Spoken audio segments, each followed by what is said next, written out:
Vamos abrir a palavra de Deus, irmãos, no Salmo 130.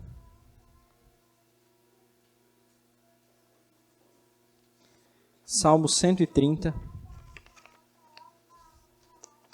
Nós vamos fazer a leitura na nossa versão oficial, a ARA, Almeida Revista e Atualizada.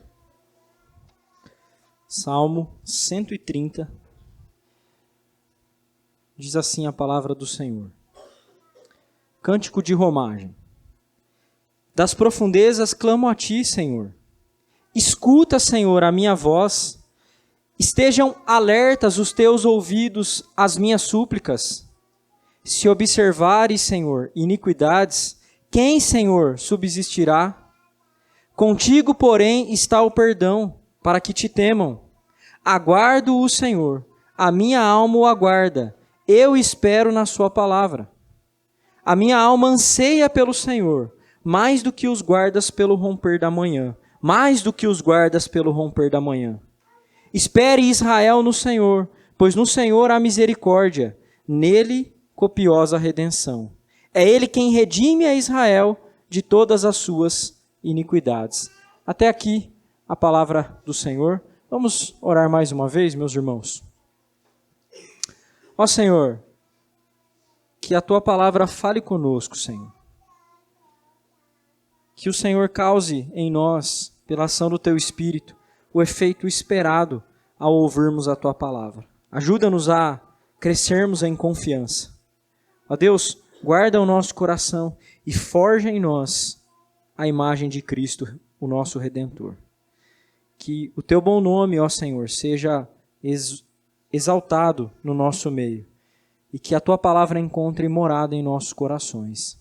Assim nós oramos, em nome de Jesus. Amém. Em 2006, Kevin Costner, um famoso ator de Hollywood, estrelou um filme daqueles que você pode e deve assistir com toda a sua família. O filme se chama Anjos da Vida Mais Bravos que o Mar. Anjos da Vida Mais Bravos que o Mar. O filme se baseia em algumas experiências de salvamento da Guarda Costeira dos Estados Unidos e também homenageia a Guarda Costeira americana. É uma trama que se passa nas águas do Estreito de Bering, que separa a Rússia do Alasca, uma região que mesmo no verão é muito fria. O personagem principal, um dos, Ben Randall, personagem fictício, é claro, é o herói do filme. Ben é alguém que salvou muitas pessoas, mas o filme todo deixa a gente na expectativa sem saber exatamente quantas pessoas ele realmente salvou. Quando questionado sobre o número de pessoas que ele salvou, Randall responde, 22 pessoas. E aí o pessoal fala, mas 22 não é tanto assim. E ele diz, eu só contei aqueles que eu perdi. Eu perdi 22 pessoas. E provavelmente salvou centenas. É isso que o filme transmite. Irmãos, até mesmo grandes heróis, e até heróis fictícios, não podem garantir que salvarão todas as pessoas. Além disso, os heróis são poucos, mas aqueles que precisam de salvação são muitos.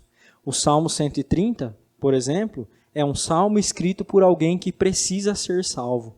O primeiro verso do salmo nos indica que esse salmista clama das profundezas. Essa palavra que aqui aparece em outras 4 ocasiões na Bíblia e sempre está associada às águas. O salmista é alguém que está se afogando, mas ele não está se afogando nas águas dos mares. Ele está se afogando nos próprios pecados e nas consequências dos seus pecados. O salmista, diferente de qualquer outro pecador, não é um pecador comum, irmãos. Por que não é um pecador comum? Porque embora ele saiba exatamente quem ele é e a posição em que ele está, isto é, nas profundezas, ele é alguém muito confiante no Deus da misericórdia. Ele sabe muito bem para quem ele apela e a quem ele aguarda. Ele sabe que o Deus a quem ele invoca neste salmo é um Deus cheio de misericórdia. Esse é um salmo classificado como um salmo de lamento, mas também não é um salmo de lamento comum, não é constituído apenas por lamento, ele se torna um salmo de confiança. O salmista lamenta em virtude da sua própria condição de pecador, alguém que está nas profundezas, mas ele confia no Deus que é cheio de misericórdia. O título do salmo, como nós vemos aqui, Cântico de Romagem, indica que esse é um cântico de peregrinação. Enquanto os crentes iam para o templo, provavelmente cantavam alguns desses salmos que vão do Salmo 120 até o Salmo 133.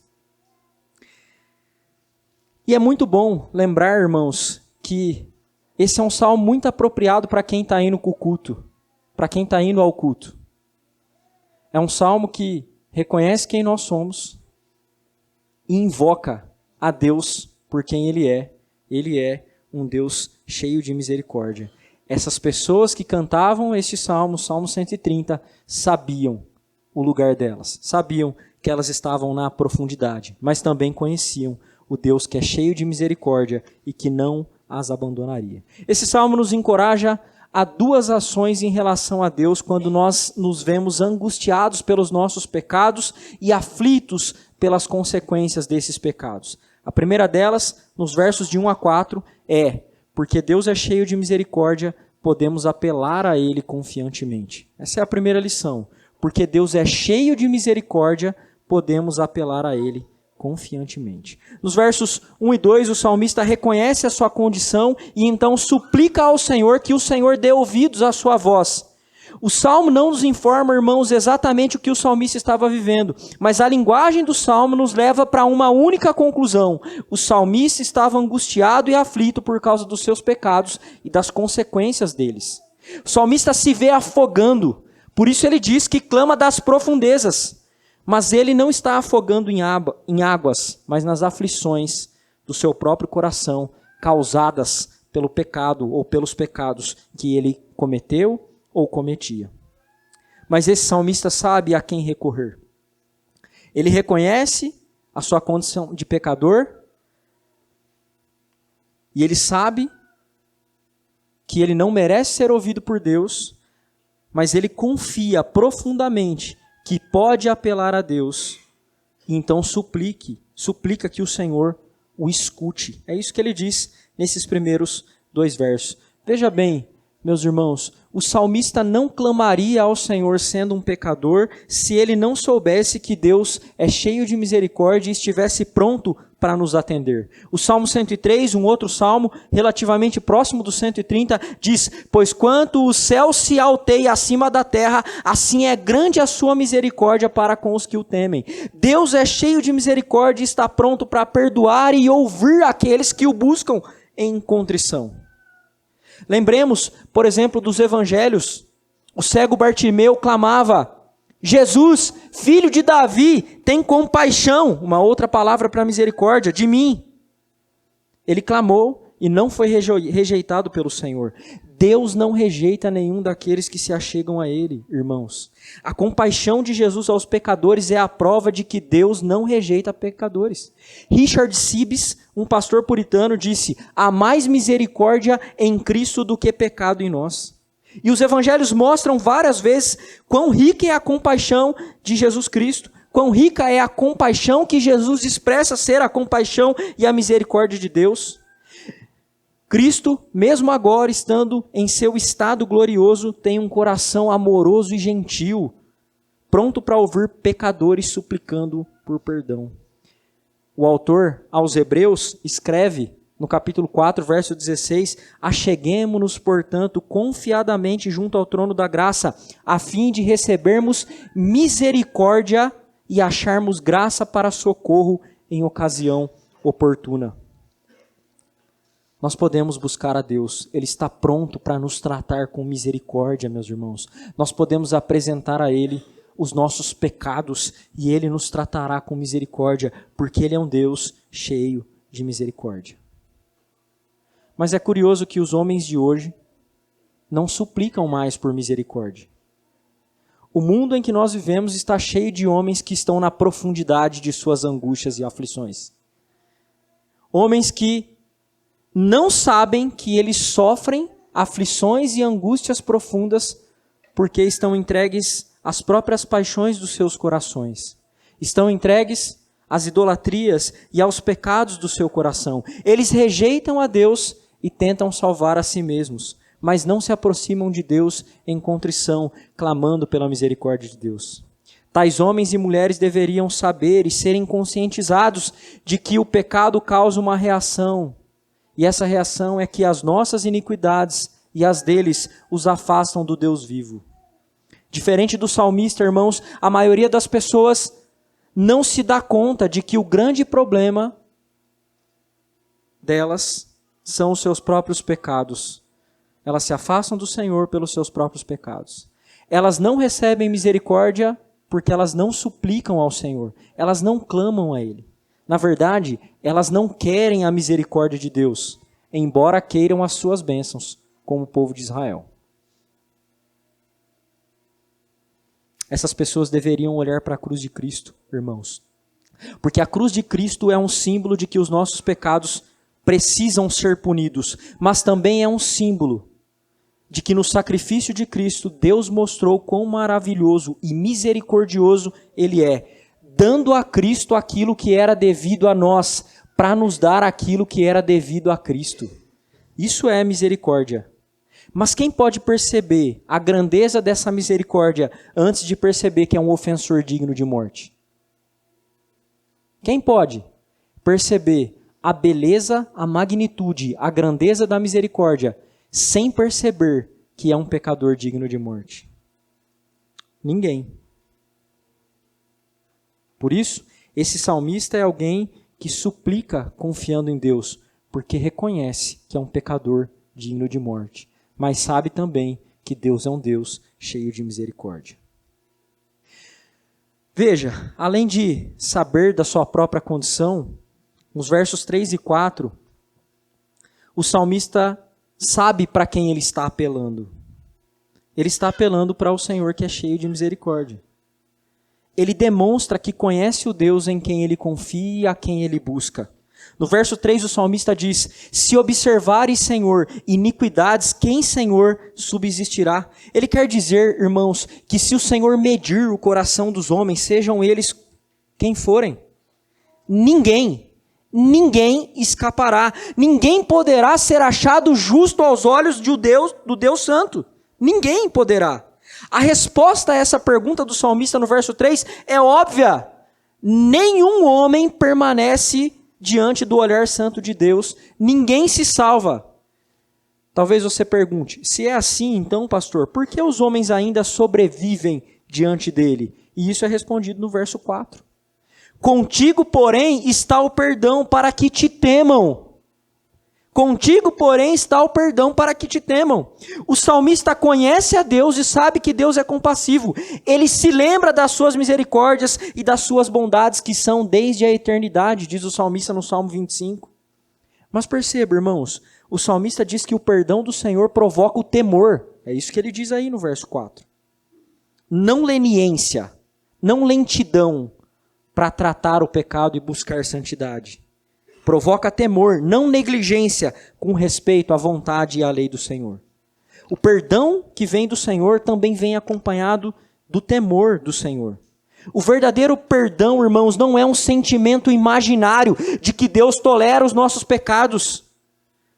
O verdadeiro perdão não nos torna negligentes, mas leva-nos à obediência e fidelidades reverentes a Deus. Por isso, o salmista diz que provoca temor. A misericórdia de Deus não é apenas uma ação de perdão, mas uma ação de correção amorosa. Veja, para nos perdoar, Deus puniu a Cristo. Isso é um ato de justificação. É gratuito para nós, mas não foi para Ele. Ele assume o ônus. Por isso, Deus trabalha o nosso coração e trata o nosso pecado. Perdão não é ignorar o pecado, é pagar pelo pecado. Mas só Ele poderia pagar pelo pecado. Desse modo, em Cristo, nós não somos apenas perdoados, irmãos, mas recebemos da parte do Senhor temor e santidade. Porque é assim que Ele age. Deus, sem dúvida, está predisposto a perdoar pecadores por quem Cristo morreu, o tempo todo e repetidas vezes. Preste atenção. Deus está predisposto a perdoar até mesmo os teus pecados que são repetidos. Ele está predisposto a fazer isso. Se Cristo morreu por você e se você confia em Cristo. E talvez isso possa parecer para você que o próprio Deus está propondo um ciclo vicioso de pecado e perdão infinito. Pecado e perdão, mas não se trata disso. Como mencionou o verso 3, volte aí na sua Bíblia. Não há homem que não peca. Nenhum homem pode permanecer diante de Deus por sua própria justiça. Então, aqueles pecadores que se submetem ao senhorio do Senhor Jesus Cristo e se arrependem, continuam sendo pecadores. Por isso eles continuam carentes e dependentes da mesma misericórdia que os salvou. Veja bem, se você é um crente antigo, saiba de uma coisa. A mesma misericórdia que trouxe você no passado para o Evangelho é a misericórdia que hoje te sustenta. Não pense que você anda com as suas próprias pernas. Você não anda. Você é carente da misericórdia divina. Hoje, amanhã e para sempre. Irmãos, nós precisamos saber que Cristo morreu pelos pecados que nós cometemos hoje e pelos pecados que nós ainda cometeremos. E Ele estará sempre disposto a perdoar aqueles que se achegarem ao trono da graça, quebrantados, quebrados, desejosos de se submeter ao Senhor e não mais pecar. Mas, veja bem, aqueles que sem aflição ou angústia vivem obstinadamente no pecado, jamais receberão o perdão de Deus. Eles apenas encontram uma falsa justificativa de que Deus os perdoou, acolhendo no coração algum sentimento falso de conforto. Vou repetir isso para vocês. Aqueles que vivem obstinadamente em seus próprios pecados, sem que sintam aflição e angústia por causa dos seus pecados, eles jamais receberão o perdão de Deus. Olhe para a situação do salmista. Ele não é alguém que não está aflito. Ele se sente como se estivesse afogando. Ele sente como se precisasse ser salvo. Mas aqueles que vivem obstinadamente no pecado, sem sentir essa profundidade de angústia e aflição, eles não receberão e não receberam o perdão de Deus. Talvez eles tenham encontrado alguma falsa justificativa de que Deus os perdoou, porque pensam em ser mais bons do que são, ou porque pensam em fazer alguma boa obra que lhes garanta o perdão. Eles abrigam e acolhem nos seus próprios corações um sentimento falso de conforto, de que foram perdoados, mas não foram perdoados. Aqueles que são recebedores da misericórdia de Deus, de fato, e receberam da parte do Senhor o perdão, são homens e mulheres quebrados, que se aproximam de Deus, não trazendo algo em suas mãos, mas se agarrando à cruz e lamentando porque ainda ofendem o seu misericordioso e bondoso Senhor. Meus irmãos, porque Deus é cheio de misericórdia, nós podemos apelar a Ele confiantemente. É isso que nós aprendemos nesses primeiros 4 versos do Salmo. Essa é a primeira lição desse Salmo. A segunda lição, um tanto semelhante a essa, é: porque Deus é cheio de misericórdia, podemos aguardar por Ele confiantemente. A primeira é: podemos apelar a Ele confiantemente. A segunda é: podemos aguardar por Ele confiantemente. Como Deus, porque Deus é cheio de misericórdia, nós podemos aguardar por Ele confiantemente. Por que aguardar? O alívio que vem da parte do Senhor nem sempre é imediato, irmãos. Sabe por quê? Porque Deus usa as angústias que resultam do nosso pecado para nos mostrar que o pecado não vale a pena. Não é imediato o alívio. Talvez você já entenda como cristão que o seu perdão acontece antes mesmo de você confessar, embora você precise confessar para se apropriar dele. Mas o alívio e a culpa do pecado, elas não saem assim. Mesmo quando um pecado é tratado, nós ainda abrigamos um sentimento de tristeza e amargor por causa daquele pecado. E Deus usa esse sentimento de profunda aflição e angústia para mostrar-nos que o pecado não vale a pena. É por isso que o salmista está dizendo que ele aguarda confiantemente pela manifestação da misericórdia de Deus, que o livrará dessa angústia profunda do coração. Nos versos 5 e 6, o salmista então demonstra como ele espera confiantemente no Senhor. Veja e acompanhe na sua Bíblia. No verso 5, ele diz 3 coisas que estão em paralelos. Estão em paralelo. Aguardo o Senhor, a minha alma o aguarda, eu espero na sua palavra. Ele repete que aguarda, que espera. Ele aguarda no Senhor. A sua alma, a ideia aqui de a minha alma o aguarda, quer dizer que em todo o seu ser ele espera para que a misericórdia do Senhor se manifeste em sua vida. A confiança do salmista, irmãos, ela não é uma confiança alimentada por uma imaginação egocêntrica. Isto é, ele não está pensando assim, eu vou esperar o conforto que vem do Senhor porque eu sou bonzinho, porque eu mereço. Não, ele é alguém que aguarda porque confia na bondade do Senhor e não confia que ele é digno de merecê-la, ou que ele é digno de recebê-la. Não é alimentada por uma imaginação egocêntrica. Pelo contrário, essa esperança e essa confiança é alimentada pelo Senhor de acordo com a sua própria palavra. Ele não espera que o Senhor faça algo que ele não tenha prometido. É por isso que ele cita a palavra aqui. Não é espero o Senhor do jeito que eu imagino o Senhor vai fazer. Não, eu espero o Senhor conforme a sua promessa. A citação da palavra de Deus aqui no verso 5 indica exatamente as promessas que o Deus da aliança faz aos parceiros da aliança. As promessas específicas de perdão e de misericórdia. Note o que ele diz no verso 6. A sua alma anseia pelo Senhor, mais do que os guardas pelo romper da manhã. Nos dias do salmista, irmãos, os sentinelas que ficavam sobre os muros da cidade, eles tinham que vigiar com muita atenção. Pense bem, não havia câmeras de segurança naquela época. Não havia nem energia elétrica que pavimentasse as estradas para que eles pudessem notar alguém que estava chegando para ameaçar a cidade. Esse era um trabalho extremamente tenso e cansativo, porque qualquer descuido era perigoso demais e surpresas não eram incomuns. Invasores invadiam no melhor horário, que era à noite, onde as pessoas não podiam ver, não tinha energia elétrica, irmãos. Então, a atenção desses sentinelas era plena e cansativa e entediante. Imagina você ficar em cima de um muro ou em algum lugar estratégico da cidade, sozinho, sem conversar muito, o tempo todo, atento na escuridão a qualquer movimento que pode surgir, que ainda não surgiu. Então eles aguardavam que essa tensão acabasse. E quando essa tensão acabasse? Acabava com o romper do dia. Quando a luz chegava. A luz eliminava a tensão. Assim o salmista espera pelo Senhor. Assim como os guardas sabem que o dia chegará, o dia vai chegar. Essa confiança também tem hora certa. A hora que o Senhor quiser, ela vai se manifestar em misericórdia. O salmista tem uma confiança inabalável, irmãos.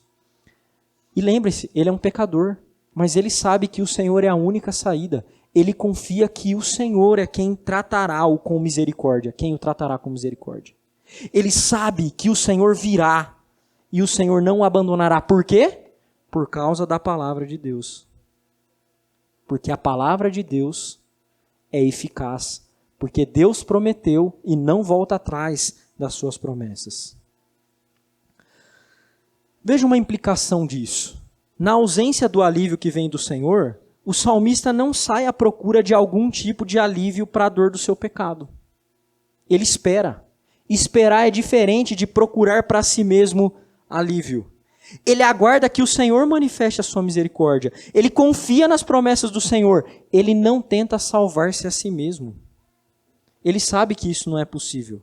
É por isso que ele aguarda a bondade e a manifestação da misericórdia do Senhor. Ele confia amplamente que Deus não voltará atrás de sua palavra, mas no momento correto, o Senhor vai manifestar a sua misericórdia. Cabe a ele aguardar confiante a misericórdia do Senhor. Irmãos, todos nós somos pecadores e todos nós passamos por momentos difíceis. Às vezes somos duramente disciplinados pelo Senhor. Em períodos de disciplina, alguns desses homens caem em profundo sentimento de amargor e incredulidade. Eles revelam que os seus corações não aguardam pela misericórdia do Senhor. Eles buscam para si mesmo conforto e consolo em outros lugares, buscando contornar a disciplina e as consequências do seu próprio pecado, promovendo alívio para o seu próprio coração. Mas isso está fadado ao fracasso. Meus irmãos, nós não podemos promover alívio para nós mesmos. Se nós pudéssemos, Cristo não teria se angustiado em nosso lugar e morrido em nosso lugar. Entende? Você não pode produzir alívio para você mesmo. Principalmente quando se trata dos seus pecados. Não pode, você é incapaz. Esse alívio precisa vir do Senhor, aguarde o Senhor. Se você é alguém que está passando por um tempo difícil, seja em virtude dos seus próprios pecados ou em virtude de uma circunstância que te causa desconforto, não queira promover alívio para você mesmo do seu jeito. Não queira. Corra para o Deus cheio de misericórdia e aguarde em sua palavra. Aguardar a Deus, irmãos, e aguardar em sua palavra são sinônimos. É exatamente a mesma coisa. Porque diferente de nós, em quem há incoerência sobre aquilo que falamos e aquilo que somos, em Deus não há. Deus é sempre coerente. Aguarde, porque Deus sempre virá em favor daqueles que nele confiam. Ele sempre socorrerá. A Bíblia está recheada de textos que nos provam isso, irmãos. No trono da glória está o Senhor Jesus Cristo que intercede por nós, diz o apóstolo Paulo em Romanos 8,34. O nosso Cristo, o nosso Rei, o nosso Senhor é um Senhor cheio de compaixão. Cristo, embora jamais tenha pecado, é o nosso intercessor e entende as nossas dificuldades, irmãos. Constantemente Ele representa diante de Deus a misericórdia e garante a nós que a misericórdia nos é dada. Nós precisamos confiar nesse Senhor cheio de compaixão e aguardar pela misericórdia que vem dEle. Veja bem, irmãos, entenda algo sobre o Deus triuno. A misericórdia do Pai o moveu a planejar nossa redenção. A misericórdia do Filho moveu-o a receber em nosso lugar aquilo que nós merecíamos, para que nós recebêssemos aquilo que Ele merece. E a misericórdia do Espírito o move em trabalhar em nosso coração, para que nós recebamos a misericórdia com maior deleite do que nós receberíamos, caso recebêssemos exatamente na hora que nós gostaríamos. Entende? Espere pelo Deus misericordioso da aliança.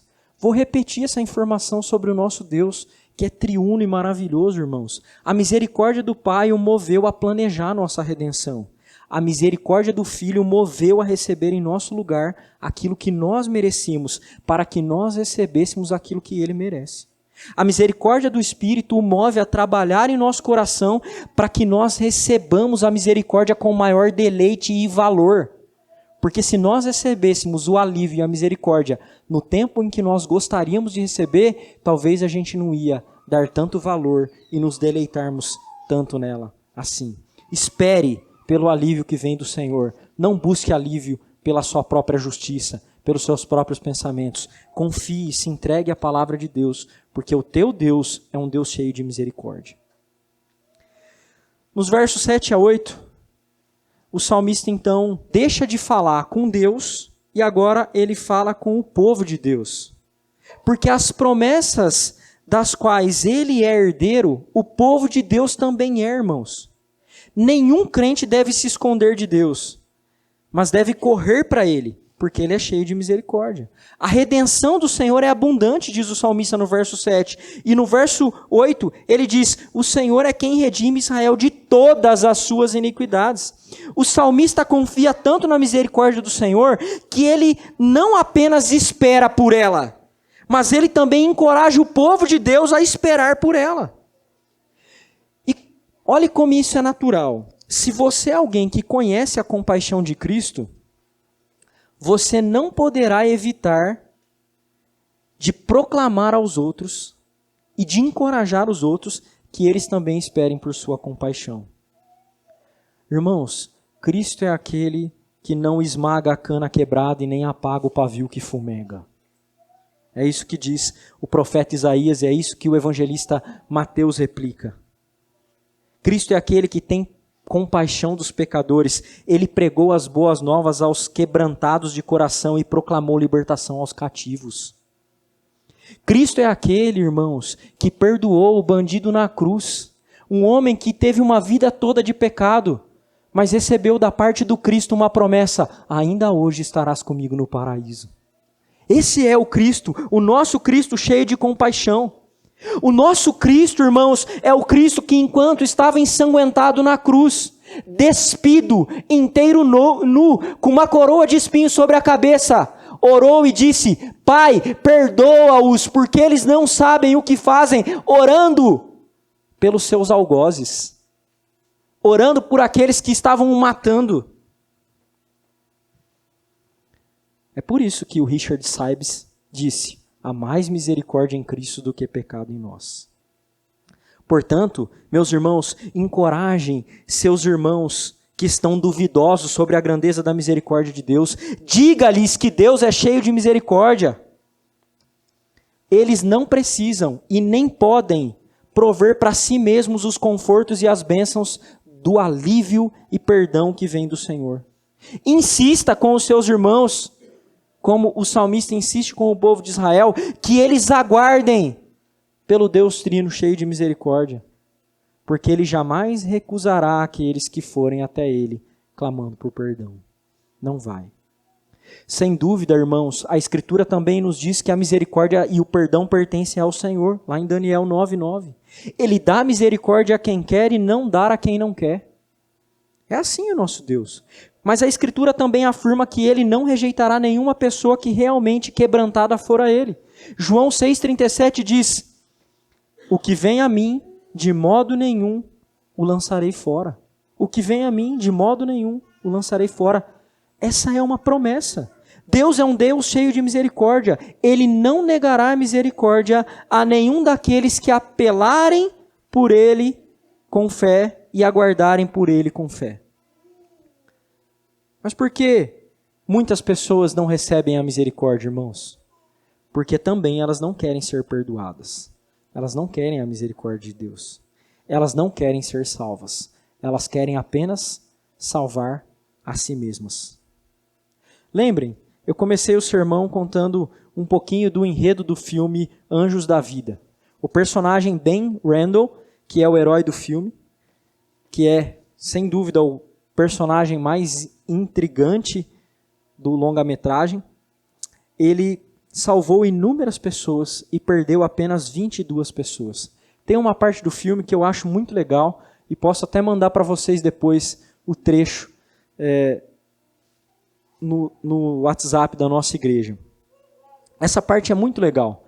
Um dos recrutas, que é aluno do Ben Randall, o Jack Fisher, ele é apertado pelo professor dele, pelo Ben Randall, no treinamento da Costa Marinha dos Estados Unidos, e ele acha que ele está sendo perseguido porque ele é melhor do que o Ben Randall em alguns recordes. Ele bate alguns recordes do Ben Randall. Então ele está num bar conversando com a sua namorada e dizendo que ele é perseguido pelo professor lá, pelo chefe deles, e aí a namorada diz para ele: não, mas é que ele viu que você é bom e quer tirar o melhor de você. Não, ele é pessoal, eu bati todos os recordes dele, ele está super arrogante. Mas a mulher do bar, que conhece então o Ben Randall, diz para ele: você não bateu todos os recordes dele. E ela pega então um jornal e coloca em cima da mesa e diz assim: esse recorde aqui você não bateu.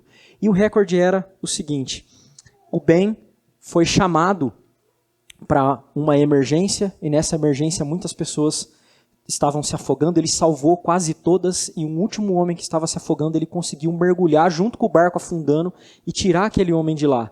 Mas o guincho que segura e puxa o resgatado e o resgatador travou, e não conseguiam subir ele.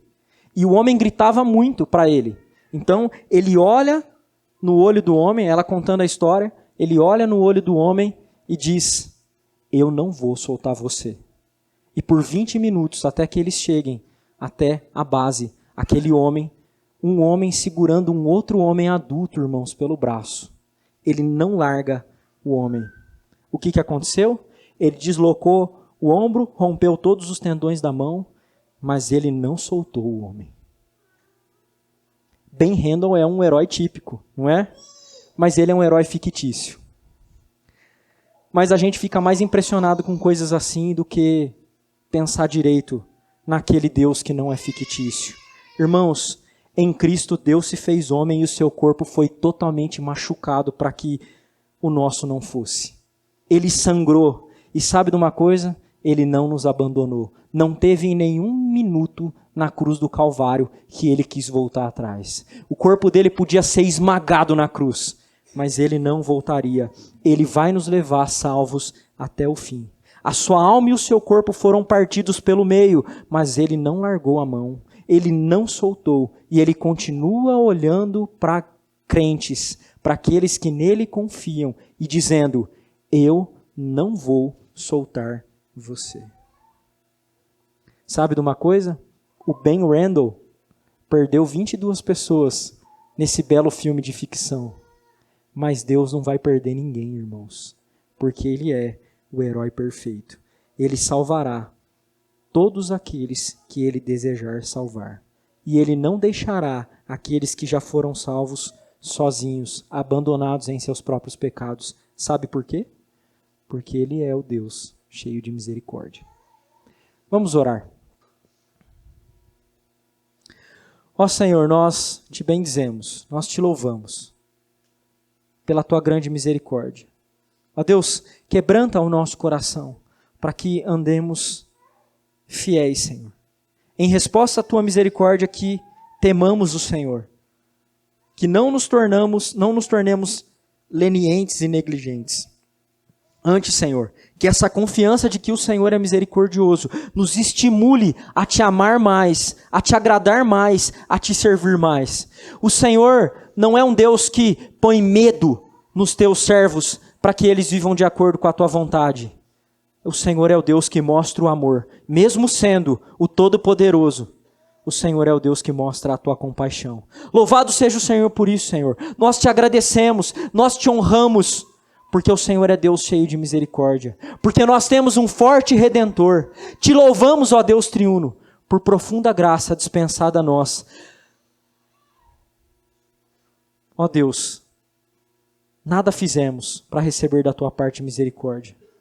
Mas o Senhor ainda nos promete que não soltará a mão. O Senhor não nos deixará só, porque tu és Deus, cheio de misericórdia. Louvado seja o teu nome, Senhor. Nós oramos e te agradecemos em nome de Jesus. Amém.